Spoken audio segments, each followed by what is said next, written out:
educativo os vamos a hablar sobre los orgánulos membranosos, que son unas zonas con funciones especializadas según las enzimas específicas que posean. Hay varios, pero nosotras nos vamos a centrar en el retículo endoplasmático liso y el rugoso, en el aparato de Golgi y en los lisosomas. El retículo endoplasmático es una prolongación de la membrana externa del núcleo que forman sacos y túbulos aplanados y conectados entre sí. A su vez, el retículo endoplasmático se comunica con el aparato de Golgi. Se ha descubierto, gracias al microscopio electrónico, que hay dos tipos, el rugoso y el liso. Inicialmente vamos a explicar el retículo endoplasmático liso. Este está formado por túbulos lisos ramificados, intercomunicados entre sí y con el retículo endoplasmático rugoso. Su cara citoplasmática, esta parte de aquí, es donde se produce la síntesis de lípidos.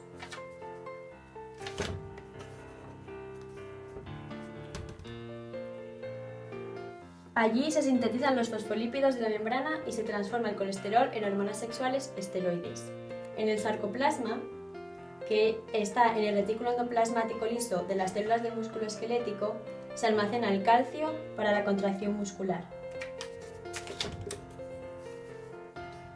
En el retículo endoplasmático liso se forman vesículas que contienen moléculas grandes que irán también al aparato de Golgi, donde se exportarán. Ahora vamos a explicar el retículo endoplasmático rugoso. Su función principal es el empaquetamiento de proteínas, que se ensamblan sobre los ribosomas de la superficie citoplasmática. Luego pasan al lumen hacia el interior del retículo y ahí se pliegan gracias a la existencia de unas enzimas denominadas chaperonas.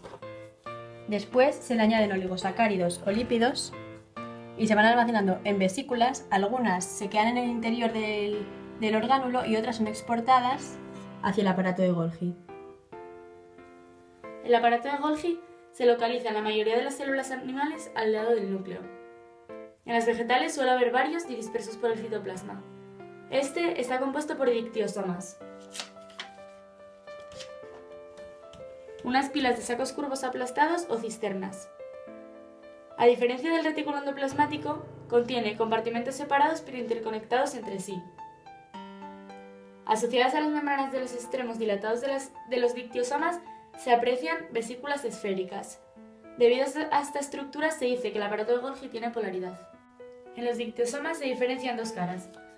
La cara de formación o cara cis, más próxima al núcleo, cuyas cisternas conectan con el retículo endoplasmático rugoso, y por otro lado la cara de maduración o cara trans, que está más próxima a la membrana plasmática y a partir de sus cisternas se originan vesículas de secreción. El aparato de Golgi recibe vesículas formadas en el retículo endoplasmático liso, cargadas de proteínas o de lípidos sintetizados en el rugoso o en el liso respectivamente. Durante este trayecto, las proteínas sufren una serie de transformaciones según sea su destino final y se empacan en vesículas secretoras que contienen proteínas y glucoproteínas que se exportarán fuera de la célula, o vesículas de almacenamiento que se quedan en el citoplasma, van a otros orgánulos membranosos o dan lugar a lisosomas. A continuación os vamos a explicar los lisosomas. Estos son pequeñas vesículas citoplasmáticas de almacenamiento de enzimas hidrolíticas que constituyen el aparato digestivo celular. Hay que diferenciar entre primarios y secundarios. Los primarios son lisosomas que aún no han participado en procesos digestivos y que contienen solo enzimas. Aquí vemos solo enzimas de un tipo. Y los secundarios, estos tienen contenido homogéneo. Y los secundarios son lisosomas que contienen materiales en proceso de digestión. Aquí vemos los iniciales, que ya contenían los primarios, y los que están en proceso de digestión. Y tienen material heterogéneo. A continuación, vamos a explicar los dos tipos de digestión. En primer lugar, la heterofagia, que es una digestión intracelular de macromoléculas procedentes del exterior por un proceso de endocitosis. La vesícula que resulta de la fagocitosis se denomina fagosoma, que se fusiona con un lisosoma primario como vimos antes para dar un fagolisosoma, que es donde se digieren todas las partículas capturadas. Y posteriormente se forma la vesícula de la digestión. Por último, vamos a explicar el segundo tipo de digestión, que es la autofagia, que es la digestión en partes de la propia célula por los autofagolisosomas, es decir, un lisosoma primario con un autofagosoma. Este tipo de digestión es muy importante porque permite eliminar moléculas dañinas de nuestro organismo.